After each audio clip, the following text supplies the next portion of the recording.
سننے والے تمام ناظرین السلام علیکم۔ ایک بچے کا خوف جہنم۔ حضرت بہلول رحمۃ اللہ علیہ گزر رہے تھے، ایک بچے کو دیکھا، وہ کھڑا رو رہا تھا، دوسرے بچے اخروٹ سے کھیل رہے تھے۔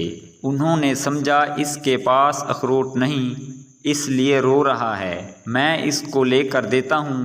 انہوں نے کہا بیٹا رو نہیں، میں تجھے اخروٹ لے کر دیتا ہوں، تو بھی کھیل۔ اس بچے نے کہا بہلول کیا ہم دنیا میں کھیلنے آئے ہیں؟ ان کو اس بات کی توقع نہیں تھی کہ بچہ ایسا جواب دے گا، تو انہوں نے کہا اچھا پھر کیا کرنے آئے ہیں؟ بچے نے کہا اللہ تعالیٰ کی عبادت کرنے آئے ہیں۔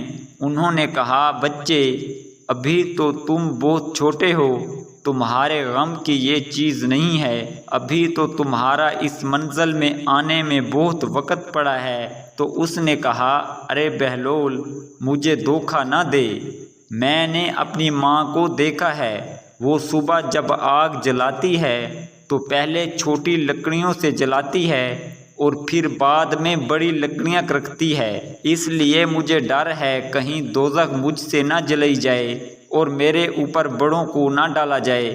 یہ سن کر بہلول تو بے ہوش ہو کر گر گئے۔ کسی ماں نے اس بچے کو وقت دیا